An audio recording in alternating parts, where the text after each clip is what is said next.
Oke, selanjutnya ini yang tahapan yang ketiga yaitu buang air sisa dari ketiga batch tadi. Selanjutnya campurkan larutan tersebut dalam endapan. Nah, habis itu gabungkan terus biarkan endapan itu memisah lagi. Nah, yang langkah selanjutnya ulangi langkah kedua sampai 3 terus dengan cara tambahkan air dan di dekantasi atau di endapan. Terus buat filter sederhana untuk menuang endapan CO3. Nah, selanjutnya tunggu proses filter. Nah, setelah proses filtrasi yaitu dengan dikeringkan di oven 1 derajat Celcius selama 2 jam. Nah, ini merupakan kenapa harus di oven? Karena agar endapan ini kering, karena kasus ini CaCO3 dikeringkan agar tidak mengandung air yang berlebih. Selanjutnya, keluarkan bubuk CaCO3. Nah, selanjutnya ini merupakan hasil rendemen yang kita dapatkan, yaitu sebesar 85,25%. Nah, ini menggambarkan bahwa produk kita menggambarkan bagaimana penggunaan produk kita dapat meningkatkan efisiensi dalam berbagai aplikasi seperti industri cat, bahan bangunan, dan bidang lainnya. Nah, random kita itu merupakan berat hasil akhir dibagi awal dikali 100%. Nah, selanjutnya ini merupakan interaksi asam sitrat dengan ion kompleks Ca2+ yang dapat meningkatkan tingkat saturasi atau banyak zat yang terlarut. Nah, dan ini mendukung formasi katerit atau kristalisasi. Nah, di sini juga ada waktu pencampuran atau agitasi.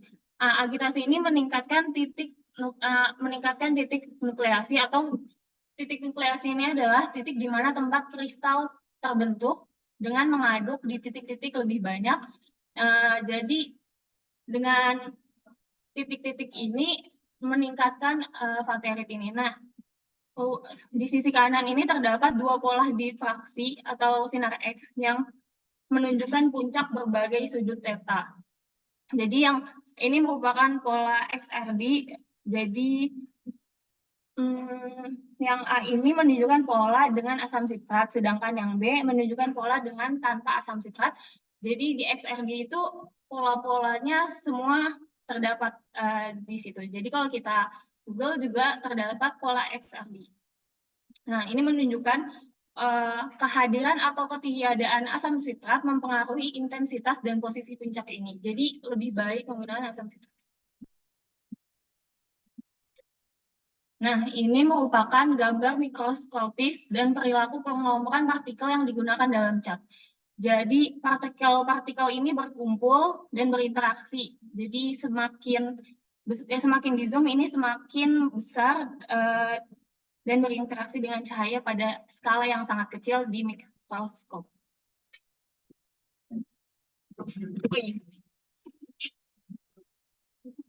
Oke. Tadi kan sudah didaftarkan rendemen CaCO3-nya. Terus untuk membuat catnya sendiri, di sini pertama-tama dicampurkan dulu 110 ml aseton, 12 ml air, kemudian 10 gram akrilik. Kemudian 3 larutan tadi itu kita panaskan dulu. Nah, tujuan pemanasan ini tuh supaya reaksinya berjalan lebih cepat, karena reaksinya tuh berjalannya sangat lambat. Nah, sambil kita nunggu pemanasan, siapin dulu 7 gram CaCO3, terus nanti dicampurkan dengan 12 ml campuran aseton dan akrilik. Terus hasil campuran itu udah bisa kita langsung aplikasikan saja di permukaan yang diinginkan, dan di sini didapatkan hasil jika catnya dapat mengurangi suhu sebesar kurang lebih 2 derajat Celcius. Nah, ini adalah kalangan. Ini gimana cara di-screen? Ini. Apa ini? Kayak di sini. Oh. Nah, ini di sini ada penguapan menghasilkan banyak rongga udara polimer berpori. Kenapa kayak gitu? Itu tuh berhubungan sama kenapa kita campurin ketiga ini tadi. Nah, karena dengan mencampurkan ketiga zat ini tadi, akrilik dan asetonnya itu akan homogen, sehingga saat diaplikasikan, saat terkena sinar matahari itu, aseton dan airnya akan menguap dan menghasilkan akrilik yang berpori, sehingga bisa lebih efektif memantulkan cahayanya. Sini terakhir ada kekurangan dan kelebihan dan perbaikan dari percobaan yang kita buat. Di sini kekurangannya adalah dia ini rapuh dan rentan rusak jika terpapar langsung dengan angin. Makanya saat kita aplikasikan ditutupin dengan plastik supaya dia nggak rusak. Kemudian penyimpanan harus tertutup karena menggunakan aseton. Karena aseton ini harus menguap saat kita aplikasikan saja. Jadi kalau kita simpan nggak ditutup, dia bisa asetonnya hilang dan nggak bisa dipakai. Sehingga perbaikan yang bisa dilakukan itu adalah perumusan liquid base yang lebih efektif, yaitu yang lebih kuat dibandingkan akrilik, kemudian menggunakan zat radiatif lainnya. Itu bisa digantikan untuk CaCO3-nya, maksudnya yang bisa memantulkan panas itu lebih efektif. Gitu. Terus terakhir perbaikan yang bisa dilakukan adalah penentuan zat perekat untuk mengatasi kekurangan rapuh dan rentan rusak jika terpapar langsung dengan angin. Oke. Terakhir ada daftar pustaka yang kita ini citasi di sini untuk membuatnya. Baik, Sekian ada ya. Yep. Terima kasih kelompok 8 penyampaiannya cukup baik sekali. Jadi tinggal apa namanya, ada beberapa saya harus konfirmasi nanti. Mangga silakan yang ada bertanya, silakan meresen. Tanya jawab sama.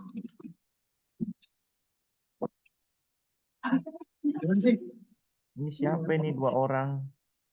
Si Rifki sama Mareta. Rifki atau Mareta? Rifki Pak, mau nanya Pak.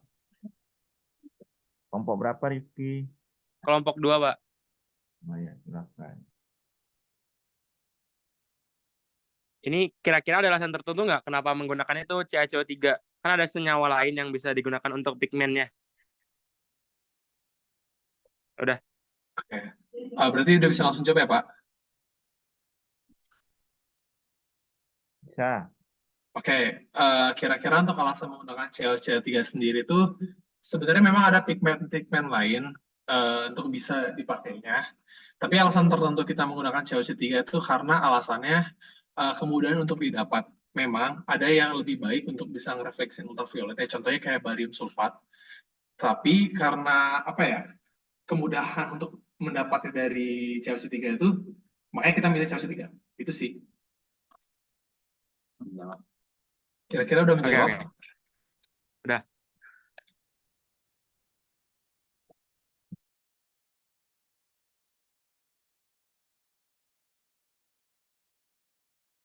Ada lagi? Pio, silakan Pio kelompok. Saya kelompok 7, Pak. Ya. Saya mau nanya, kira-kira cat ini bisa diaplikasikan di mana aja ya? Soalnya kan kelihatannya berguna banget. Kenapa sampai sekarang belum ada banyak yang pakai? Oke, terima kasih untuk pertanyaannya, Pio. Jadi kalau dari cat kami sendiri, pertama ini memang lumayan baru penemuan ini, kayak baru sekarang bahwa konsep radiatif cooling itu digunakan dalam cat. Karena ada juga konsep radiatif cooling digunakan di hal-hal lain, misalnya di baju ada yang menggunakan, ada juga di kain linen lainnya juga ada. Tapi untuk catnya sendiri, mungkin kalau untuk produk kami sendiri mungkin susah untuk diaplikasikan langsung kayak kalau misalnya di cat dinding atau di cat tembok atau di jalan misalnya buat trotoar dan lain-lain. karena dia masih lumayan rapuh dan kalau misalnya terkena angin bisa gampang rusak. Tapi kalau misalnya dia tertutup, misalnya untuk membuat panel cooling misalnya, jadi kayak kami kan pernah mendengar panel heating yang dimana kita pakai seng terus dipanasin oleh matahari, kita juga bisa melakukan kayak opposite-nya gitu menggunakan cat radiatif ini, itu mungkin salah satunya. Tapi kalau untuk CLC3 microsphere sendiri belum hanya di cat tapi bisa di banyak hal gitu. Mungkin sekian aja, apakah itu menjawab? Menjawab, terima kasih. Ya, ada lagi? Bu Naya, silakan. Saya sebenarnya dari kelompok 11 Pak. Mau izin bertanya. Kan tadi disebutkan cat ini rapuh dan tidak bisa diaplikasikan secara langsung. Terus tadi di slide juga perbaikannya bahan zat perekat. Kira-kira ada kayak rencana nggak zat perekat yang dipakai itu apa dan alasannya kenapa?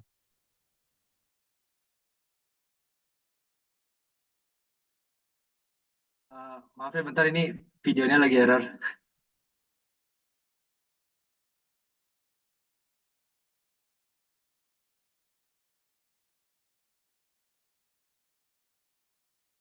Jadi dia pakai kelompoknya, pakai kameranya Fahmi ya kalau nggak apa-apa.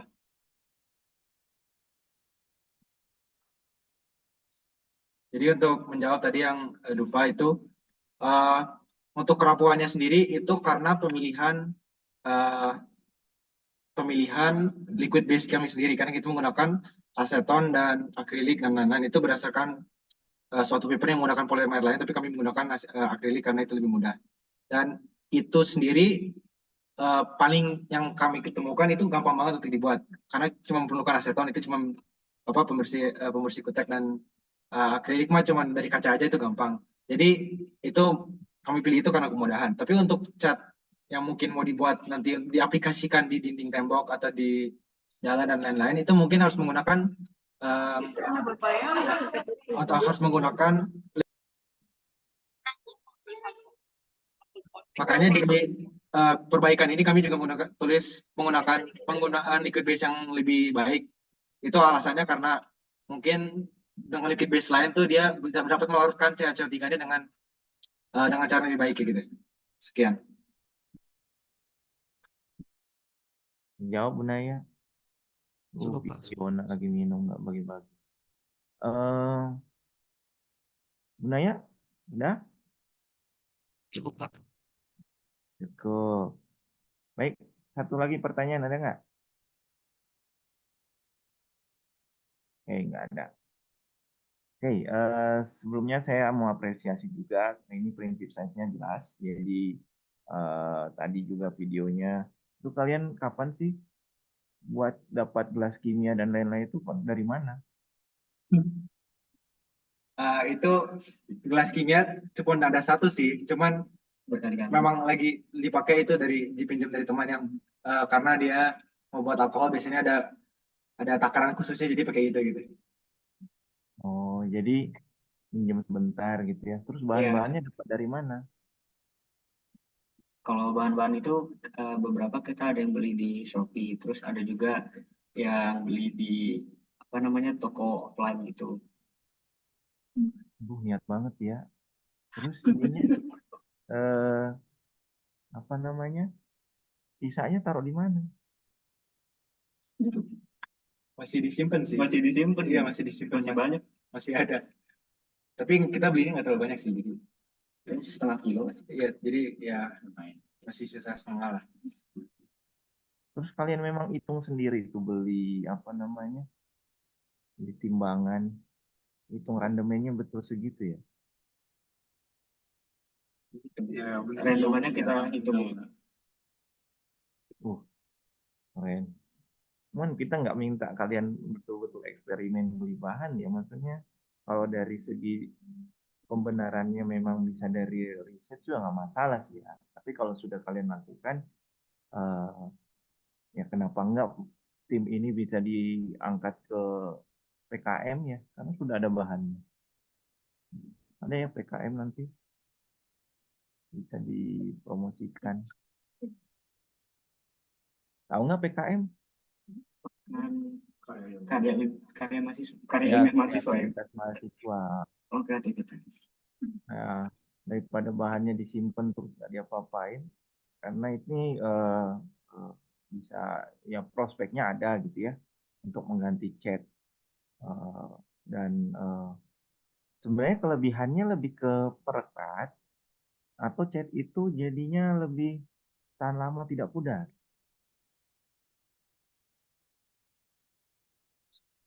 Gimana?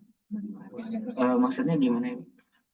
Ini yang kamu buat ini kan apa namanya kelebihannya pingin kemana gitu? Apakah bahannya pingin tidak pudar? Ini coba lihat judulnya. Pengen itu kemudahan sama barang yang murah gitu. Jadi mudah dibuat, terus dengan alat dan bahan yang murah, jadi bisa dibuat dengan orang awam gitu, tidak harus oleh industri atau dengan peralatan khusus gitu. Dari cara pembuatannya, bukan dari komposisinya. Karena kalau kamu lihat tadi kekurangannya masih pakai bahan aseton segala macam. Jadi pinginnya sebenarnya dia lebih tahan lama, tidak pudar, atau gimana catnya lebih merekat gitu atau bagaimana? Oke, kalau catnya pasti kita pengen dia bisa merekat dan juga tidak rapuh gitu. Kalau kemarin kita coba itu karena pakai aseton itu cepat menguap, Pak. Jadi mungkin kita harus ganti dengan bahan yang lain, makanya dia bisa dibilang rapuh atau rentan tadi. Terus kalau misalkan kenapa tadi Kayak kebaikannya itu mau lebih kemana? Mau lebih ke Oke. Lebih ke tahan lama dan juga efektivitas memantulkan cahaya itu lebih baik. Iya, karena zat radiatif ini biasanya ya yang kalau nyerap cahaya dia punya gugus band rangkap ya, delokalisasi elektron tahu. Ya, kalau dia bisa nyerap sinar UV, bisa nggak dia yang memantulkan atau membiaskan cahaya atau jadi zat berwarna ya, yang jelas seperti itulah. Baiknya sih zat-zat aromatik ya kalau mau jadi zat radiatif itu. Cuman ya makanya tadi mau lebih ke sifat radiatifnya atau sifat perekatnya, berarti dua-duanya kalian pikirkan ya. Dan pengujiannya juga harus ada itu, dia bisa nyerap pada panjang gelombang berapa. Nanti mungkin ke depan butuh pengujian lanjutan ya, dari bahannya itu bisa nyerap sinar UV pada panjang gelombang berapa atau visible gitu. Tapi pembuatan produknya sih sudah jelas. Cuman yang saya ingin tahu komposisinya kalian dapat dari mana? Kalau komposisinya sendiri itu dari kalau di banyak paper tuh yang jelas tuh hanya CaCO3-nya. Jadi CaCO3 mah udah pasti ada. Nah itu sintesisnya sendiri kita kayak menggabungkan beberapa paper. Terus kalau untuk liquid base-nya sendiri, jadi aseton dan akriliknya itu kita ambil dari paper lain yang memiliki liquid base menggunakan kayak polimer kayak gitu, tapi kayak kita pilihnya pakai akrilik gitu karena akrilik kan gampang ya. Jadi ya kayak gitulah. Oke. Sebenarnya ini sudah menjadi produk, tapi produknya perlu dikaji, diuji lebih lanjut. Ya, metodenya juga sudah baik. Cuman itu tadi perlu pengujian tadi, dan kalian mau menutupi kekurangan dari segi perekatnya atau dia jadi pudar atau tidak. Ini layak untuk bisa diajukan untuk PKM ya, menurut saya kalau misalnya bisa, karena videonya ada, kegiatannya juga ada, kegiatan basicnya juga kalian bisa lakukan eksperimen dengan sederhana gitu ya. Ya bisa dipertanggungjawabkan juga tadi ininya. Karena ya kapur itu banyak sekali limbahnya di cangkang kerang. Tahu kerang? Tahu, Pak. Kerang tahu kan? Nah, cuman ini tambahin asam nggak? Ada sih Pak, harus ditambahin asam sitrat. Nah, karena asamnya itu bisa merubah dia jadi oksidanya ya, kalsium karbonat. Maksud saya limbah cangkang kerang pun bisa dipakai untuk jadi raw materialnya ini. Karena kan dia mengandung kapur. Artinya bisa CaCO3-nya nggak usah kalian beli. Itu kan memang banyak di batuan. Cuman kan kalau mau lebih enak kalau CaCO3-nya dari kapur, dari limbah gitu ya. Itu lebih, menurut saya lebih menarik lagi kalau sumbernya bisa di ya mengolah limbah untuk menjadi sesuatu kan enak. Lebih efektif lah raw materialnya daripada beli. Cuman kalau dengan asam dia jadi berubah, cuman perekatnya memang asam sitrat. Tapi dengan asamnya asam sitrat. Cuman itu tadi komposisi asamnya yang berubah. Oke.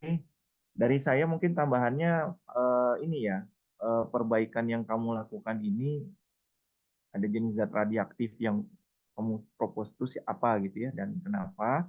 Kemudian tadi dari kelebihannya tadi yang kamu ingin berikan perbedaannya dengan yang lain, ya maksud saya kelebihannya tadi bisa related dengan kekurangan yang kamu lakukan. Ini kalau saya lihat kekurangannya lebih ke produknya ya, dari hasil produknya ya, rapuh lah, terus penyimpanannya harus tertutup. Tapi kalau dari yang kamu dapatkan ini misalnya zat radiatif, zat perekatnya sudah teruji atau belum gitu. Belum atau bagaimana pemilihan zat radiatif yang baik. Itu penting butuh kajian ya. Paham ya? Ya itu saja mungkin dari saya. Terima kasih untuk kelompok 8. Ini ya kalau kamu minta dipromosikan dari FMIPA kita bisa lanjutkan kalau kegiatannya mau ke bawah PKM. Kalau saya PKM masih buka enggak? Kalau nggak tahun ini ya tahun ini kayaknya masih buka. Nanti bukanya ya akhir tahun. Itu saja mungkin dari saya. Biar kalian beli itu tidak cuma untuk tugas ini gitu, tapi bisa menjadi sesuatu yang bisa dikompetisikan. Itu juga yang harapan saya untuk kelompok-kelompok PRD ini. Ya.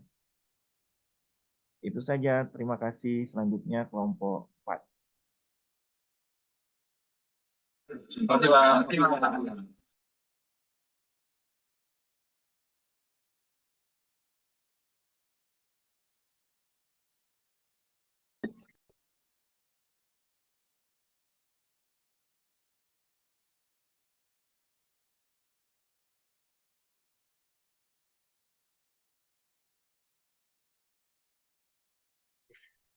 Bapak kemute, Pak. Ini kita langsung share screen ya, Pak.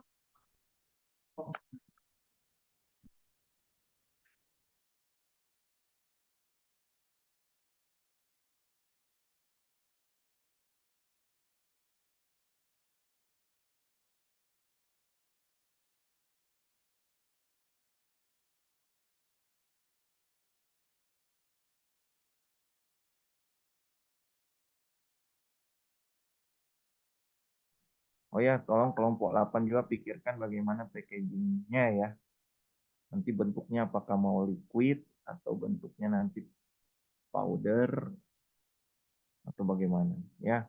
Kelompok 8 pikirkan juga nanti. Oke, silakan kelompok 4.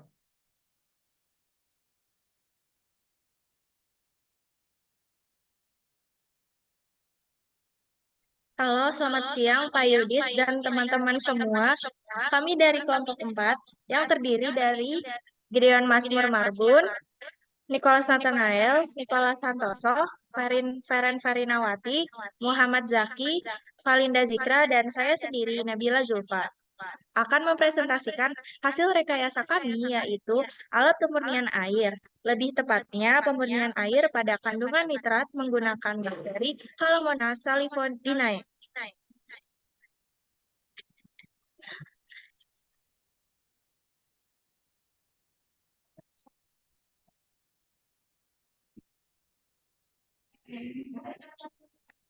Nah, sebentar ini. Oh, nah. Gimana? Udah. Ini kiri aja. Nah, mengapa kita harus melakukan pemurnian air? Karena 74% orang di dunia memiliki akses air minum, sementara 26% lainnya atau sekitar 2 miliar orang di dunia tidak memiliki akses air minum. Salah satu faktornya adalah karena adanya limbah yang mengandung nitrat. Nah, nitrat ini tuh apa sih? Nitrat adalah senyawa yang dihasilkan dari limbah seperti limbah kotoran manusia, limbah industri, dan limbah organik lainnya yang merupakan ion-ion anorganik alami yang bagian dari siklus nitrogen. Bagaimana caranya agar nitrat ini tidak mencemari air? Salah satu solusinya yaitu biofilter. Biofilter adalah metode pengolahan air kotor atau limbah dengan memanfaatkan mikroorganisme. Mikroorganisme Halomonas salifodinae dapat dimanfaatkan untuk menjernihkan air yang tercemar nitrat. Melalui proses denitrifikasi, bakteri tersebut dapat mengubah nitrat hingga menjadi gas nitrogen. Nah, tujuan kita ini apa? Tujuannya yang pertama, mengetahui langkah-langkah pembuatan pemurni air berbasis biofilter. Yang kedua, memahami prinsip sains di belakang pemurni air berbasis biofilter. Yang ketiga, memahami kelebihan dan kekurangan pemurnian air menggunakan biofilter.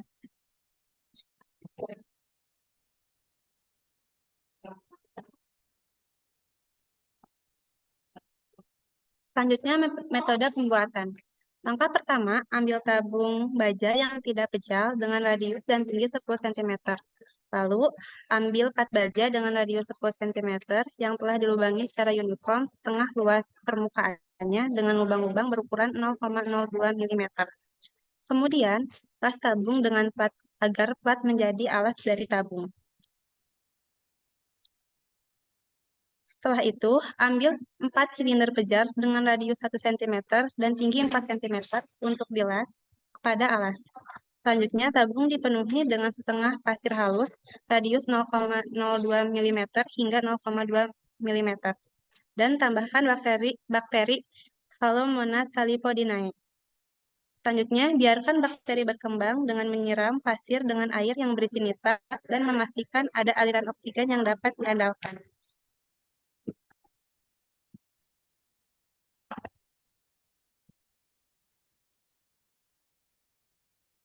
Ya, selanjutnya ada proses denitrifikasi.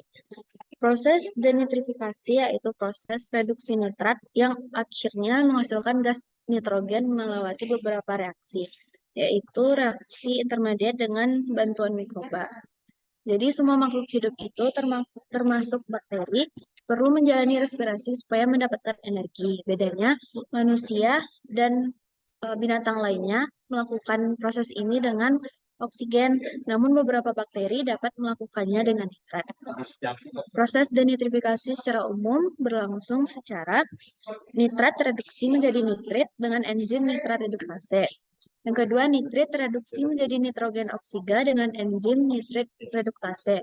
Yang ketiga, nitrogen oksida tereduksi menjadi nitrogen dioksida dengan enzim nitrit oksida reduktase.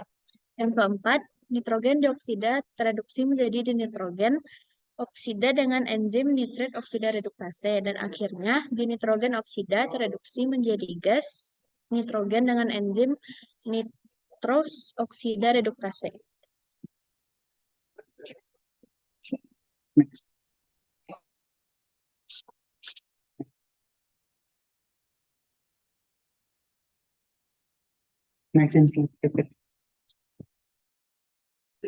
Nah, terus prinsip sains lainnya itu mengenai hukum Darcy.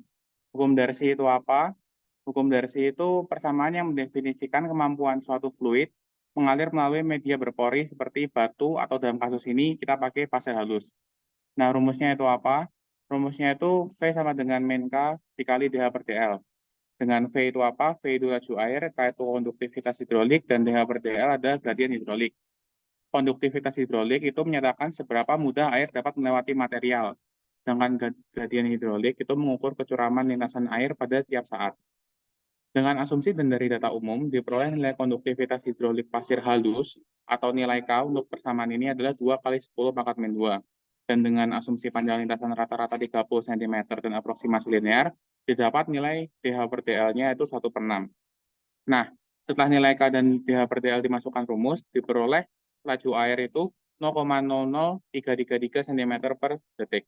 Dari data ini, dapat dihitung juga waktu yang dilewatkan air dalam pasir itu 25 menit. 25 menit ini bisa dikatakan lumayan ideal karena range-nya di antara 10-30 menit. Nah, karena ingin diperoleh debit air, maka kita juga harus mengalihkan laju air dengan volume airnya. Nah, untuk mengetahui porsi volume airnya, kita harus tahu porositasnya. Karena bejana diisi dengan pasir yang rongga-rongga tadi itu yang akan diisi oleh air. Nah, oleh karena itu bisa didefinisikan porositas itu adalah ukuran ruang dari ruang kosong di antara material. Nah, dari data yang beredar secara umum, porositas pasir halus itu bernilai 0,26 sampai 0,53. Dari data ini, bisa ditentukan besar dari setiap cross-section penampangnya yang mengandung air itu paling tidak atau minimal 26%. Dengan asumsi itu, dan dengan mengalihkan laju air dengan luas penampang dan nilai porositas, diperoleh debit air yang didapat itu sekitar 1 liter per jam. Nilainya cukup kecil, tapi ini dengan asumsi porositasnya minimal. Dan kalau misalkan mau menambahkan yield, selalu bisa dengan menggunakan porositas yang lebih tinggi atau diperbesar bejananya.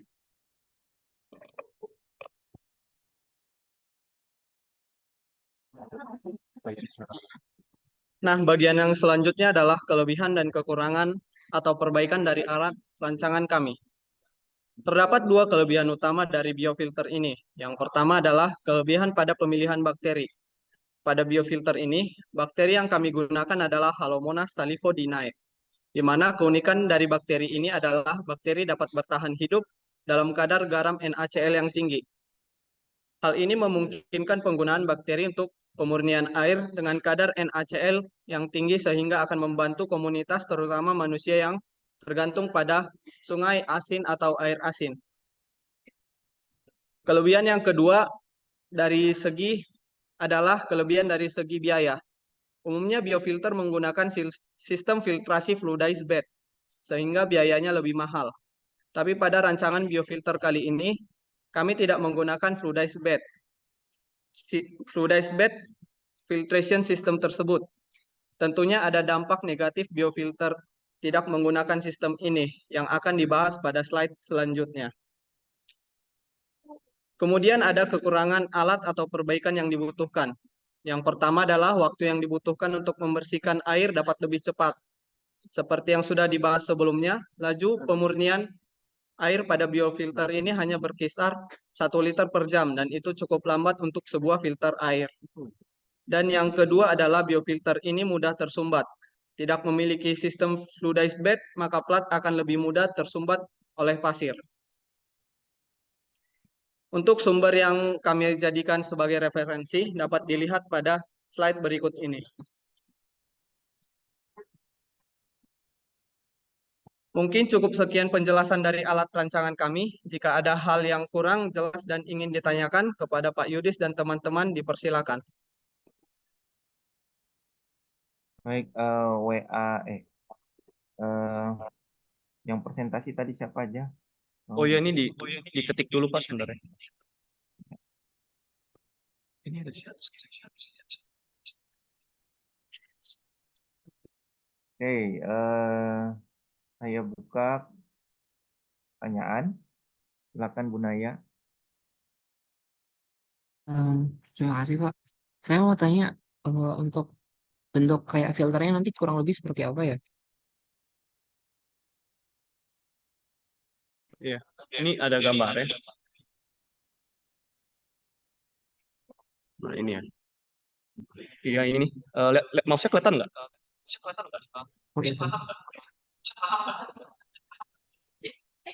Maaf bergema. Ini nih yang di kiri bawah, lihat nggak itu? Yang udah kayak tabung ada kaki. Kira-kira gitu dong. Cukup simple desainnya. Kemudian kayak tempat pasir dan maksudnya apakah ada pembatas antara pasir dengan bakterinya? Maaf, ada pembatas kamu bilang apa? Itu kan berarti dia diisi pasir, batu, sama ada bakterinya. Nah, itu Ya diisi pasir. pembagian pembagian antara pasir, batu, sama bakterinya bagaimana ya? Oh, bakterinya hidupnya dalam pasir ya. Berarti langsung dicampurkan begitu saja.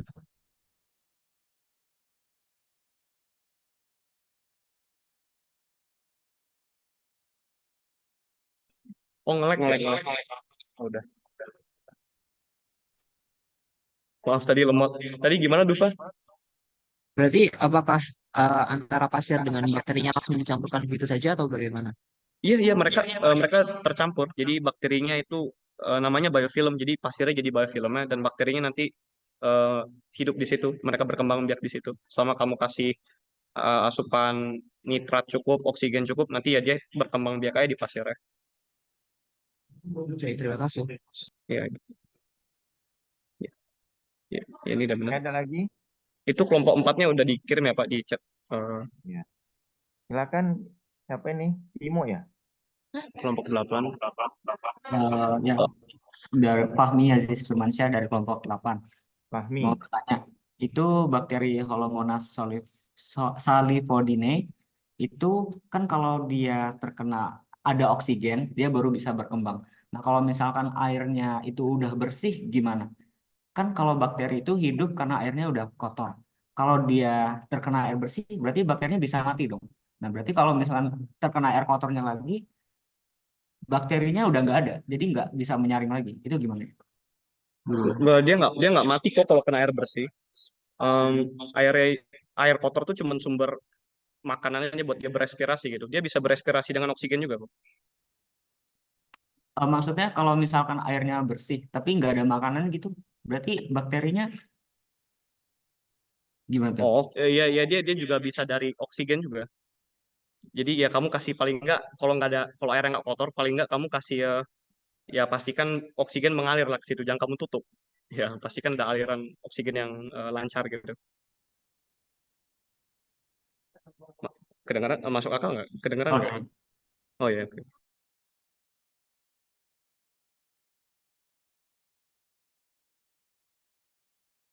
Oke, ada lagi? Tidak ada. Baik, dari saya ada 4 pertanyaan. Yang pertama ini baru perancangan ya, belum belum mulai kayak kelompok sebelumnya itu sudah mulai eksperimen buat gitu ya. Nah, kira-kira menurut kalian ada berapa lapisan nanti kalian buat?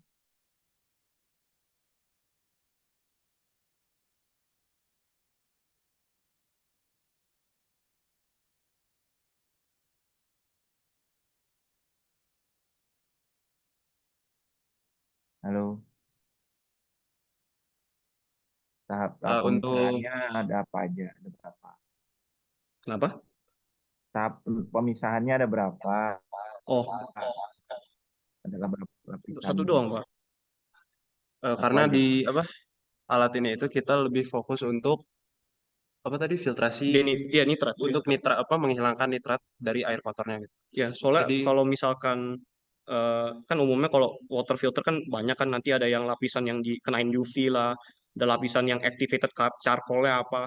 Tapi kita pikir karena ini kita mau targetnya buat orang yang atau daerah-daerah yang secara ekonomis mungkin kurang baik. Jadi kita pikir kayak kalau alat-alatnya kayak gitu jauh terlalu mahal gitu. Jadi kita ambil masalah yang sempit aja, khusus nitrat aja. Dan kita bikin alatnya ya bisa buat itu aja gitu loh. Jadi ya lapisannya beneran segitu doang gitu. Pasirnya doang, biar nitratnya hilang. Oke, jadi biofilternya ini kalau dibandingkan dengan yang sudah ada, apa bedanya?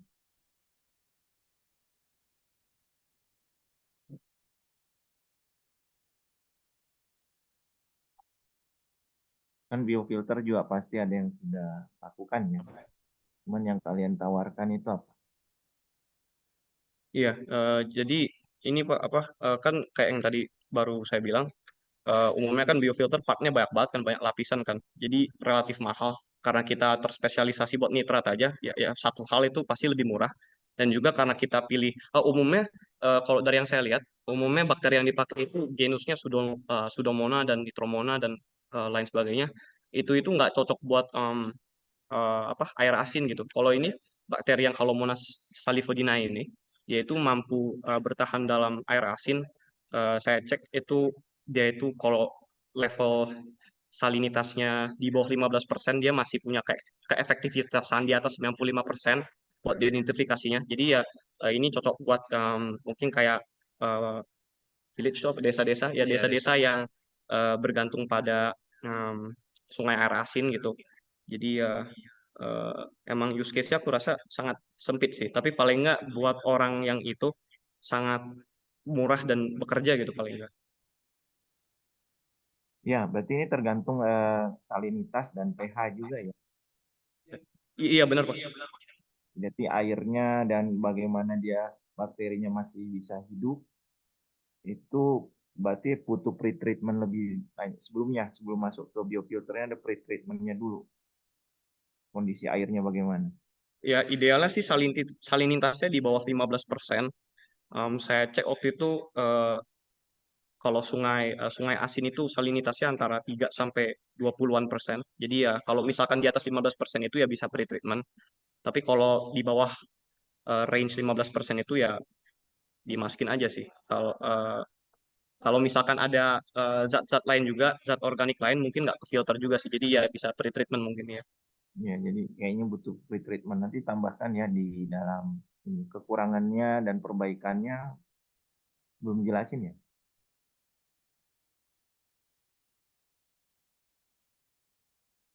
Udah ya. Mungkin tadi ya dari pre-treatmentnya harus ditambahkan. Butuh pre-treatment untuk sebelum melakukan biofilter. Berarti kelebihannya ini juga dari segi bakterinya yang mudah ditemukan atau dia mudah mengidentifikasi lebih banyak dibandingkan bakteri lain. Halo?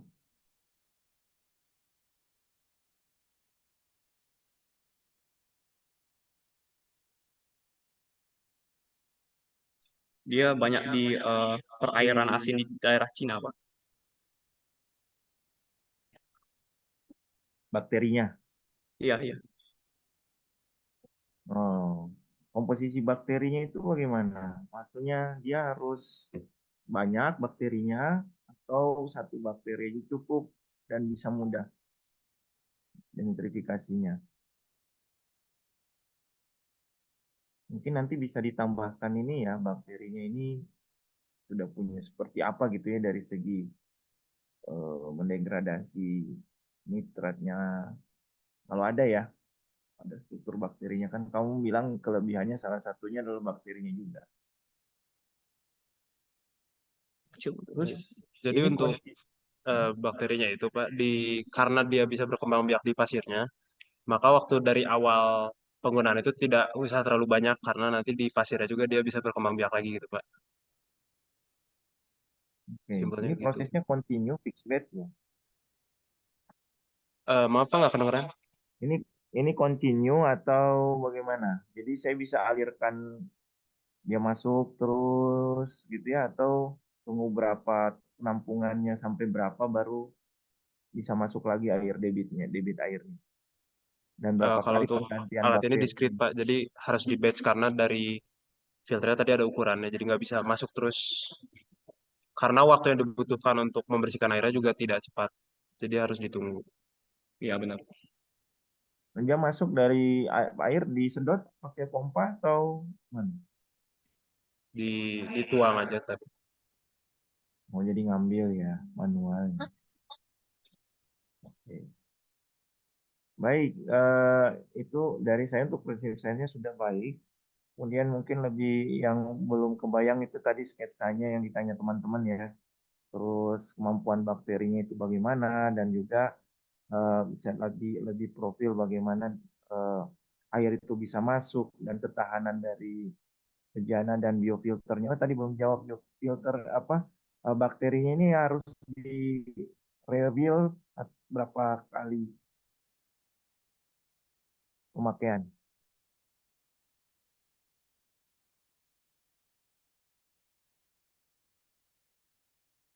kira-kira? Ya, tadi Bapak nanya bakterinya harus direfill berapa kali, Pak? Ya, Atau gimana? ini kan udah nih, kan pasti kalau kita pakai membran ada jenuh kan, Ya, harus diganti itu. Nah, kalau ini gimana cara maintenance-nya? ya hal-hal yang mungkin perlu di-maintain sih, pasirnya kadang-kadang mungkin nyangkut kalau dipakainya udah lama. Jadi ya mungkin bisa dituang keluar dulu, disimpan dulu, terus coba dibersihin yang nyangkut-nyangkut di lubang-lubangnya, yang di plat bawahnya. Terus saya rasa kalau bakterinya sih selama kita terus kasih makan dengan benar, ya dia nggak mati-mati juga sih. Kecuali kalau misalkan dimasukin airnya dalam filternya, diminum terus sakit, mungkin bakteri ada yang mati kali ya. Tapi saya rasa kalau bekerjanya masih baik-baik aja, yang perlu dicek paling cuman kesumbatan pasirnya aja sih, Pak. Oke, terakhir dari saya, ini kan kamu ambil contoh dari air dari Cina ya, contohnya. Nah, cuman apakah warga desa itu bisa menggunakan ini, merawat ini gitu loh, menggunakan ini. Kan ini biar katanya sasarannya ke warga pesisir ya, yang tinggal ya. Benar kan? Nah, itu bagaimana warga itu bisa mengerti dan menggunakan biofilter ini tidak merusak, tapi dia bisa menggunakannya dengan baik. Karena yang selama ini saya ajarkan ke warga itu biasanya ya yang berlapis itu ada ijuk, ada pasir, ada arang. Nah, warga ini kalau misalnya diajarkan biofilter, kira-kira saran kamu kayak gimana? Nanti juga taruh di PPT perbaikan.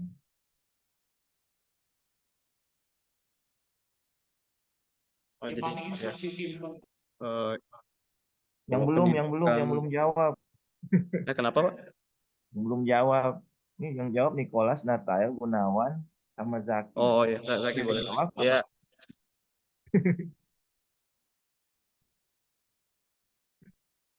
Untuk penggunaan alatnya sih harusnya tidak susah, Pak, karena memang hanya terdiri dari satu